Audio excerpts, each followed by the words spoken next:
Embassy से अपनी visa application withdraw करने से पहले कुछ चीज़ों को बड़ा जहन में रखना चाहिए आपको कि कब आपकी एप्लीकेशन इफ़ेक्टिव होगी और कब नहीं होगी। फॉर एग्ज़ाम्पल,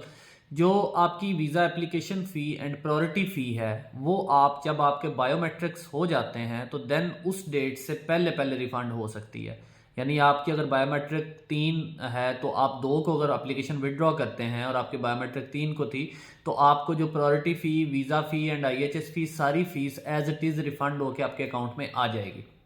अब इसके बाद आईएचएस फ़ी की बात करते हैं। आईएचएस फ़ी अगर आपका डिसीजन मेड हो जाता है या आपका फॉर एग्जांपल हम ये कहते हैं कि जब आपका डिसीजन मेड हो गया तो आपकी ना तो प्रायोरिटी फ़ी और ना ही आपकी वीज़ा फ़ी ये प्योरली वापस नहीं आएंगे। आईएचएस फ़ी पे आपका कुछ कन्फ्यूजन्स हैं कि कई दफ़ा ये होता है कि स्टूडेंट ट्रैवल नहीं कर पाया, वीज़ा लग गया है या कोई और सर्कमस्टांसिस हैं तो वो आपको डिफाइन करने पड़ते हैं, तो देन आईएचएस फ़ी पार्शियल रिफंड होती है या कुछ हिस्सा उसका रिफंड हो जाता है या सारी भी रिफंड हो सकती है। तो एक तो चीज़ हो गई ये। दूसरा, डिसीजन मेड के बाद आप अगर अपनी वीज़ा एप्लीकेशन विदड्रॉ करेंगे तो वो आपका एक्सेप्ट ही नहीं होगा। यानी कि अगर वीज़ा ऑफिसर ने आपकी वीज़ा एप्लीकेशन पे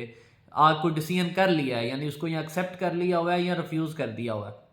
तो देन उसके बाद अगर आप अपनी वीज़ा एप्लीकेशन विदड्रॉ करते हैं और चाहे आपको यूनिवर्सिटी ने एक्सटेंशन नहीं दी, यूनिवर्सिटी आपको ये कह रही है कि जी अब हम आपकी जो डेट्स हैं फर्दर उनको एक्सटेंड नहीं कर रहे, तो आप अपना हम कैश भी विदड्रॉ करने वाले हैं, तो यूनिवर्सिटी ना तो वो कैश विदड्रॉ कर सकती है और अगर कर भी ले तो उसका आपका वीज़ा अगर ऑलरेडी ग्रांट हो गया हुआ है तो वो एम्बेसी आपसे दोबारा कैश की रिक्वेस्ट कर सकती है कि अपना कैश जमा करवाएं। या वो ये कह सकते हैं अगर कैश विदड्रॉ नहीं हुआ तो वो कह सकते हैं कि हमने तो आपकी एप्लीकेशन जो आपने विदड्रॉल की अभी डाली है इसको एक्सेप्ट नहीं कर रहे, हम आपका डिसीजन कर चुके हैं, और आपको या तो एक्सेप्टेंस आ जाएगी या रिफ्यूजल लेटर आपके सामने आ जाएगा। तो जब भी डिसीजन मेक आपका हो जाए, मेड हो जाए, तो उसके बाद आपने एप्लीकेशन विदड्रॉ नहीं करनी अनलेस कि आपको यूनिवर्सिटी एक्सटेंशन दे रही है या नहीं दे रही, क्योंकि उससे आपको कोई फायदा नहीं होना।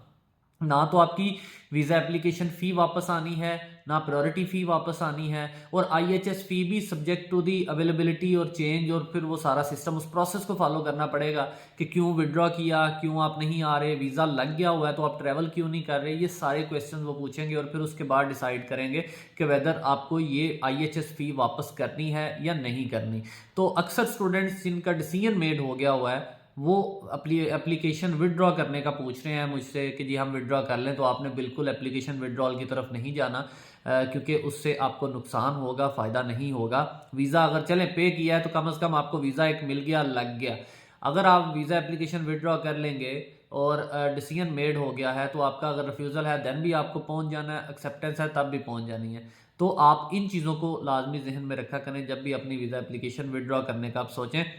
बाकी विड्रॉल से पहले यूनिवर्सिटी के साथ कंसल्ट करना बड़ा ज़रूरी है, यानी कि आप अपनी यूनिवर्सिटी को अपने एम्बेसी के शेड्यूल के बारे में बताएं। अगर आपका शेड्यूल जो है यानी एम्बेसी का इंटरव्यू ही आपकी लास्ट अराइवल डेट वाले दिन या उसके बाद चूज़ हुआ है तो यहाँ सेलेक्ट हुआ है, तो आप यूनिवर्सिटी को कह सकते हैं कि ये एम्बेसी ने मेरा इंटरव्यू ही शेड्यूल मेरी लास्ट अराइवल के बाद किया, तो मुझे एडवाइस करें कि मैं क्या करूँ। वो फिर यूनिवर्सिटी आपको बता दे, या तो आपको कहे वो विड्रा कर लें, या वो आपको कहें कि हम आपकी एक्सटेंशन फर्दर कर देते हैं, या आप उनको सिंपली अपनी एक्सटेंशन के बारे में लिखें कि हमें वीज़ा अभी तक नहीं आया यूकेवीआई का, तो हम मुझे एक्सटेंड दें अनलेस के मुझे वीज़ा रिसीव हो जाए। तो ये चीज़ें आपने अपनी यूनिवर्सिटी से डिस्कस करनी है, और यूकेवीआई का प्रोसीजर मैंने आपको बता दिया है कि किस तरह से होता है, तो इसके अकॉर्डिंगली। और फिर आपने अपना कोर्स देखना है कि क्या कोर्स आपके आने वाले यूनिवर्सिटी के इनटेक में अवेलेबल है कि नहीं।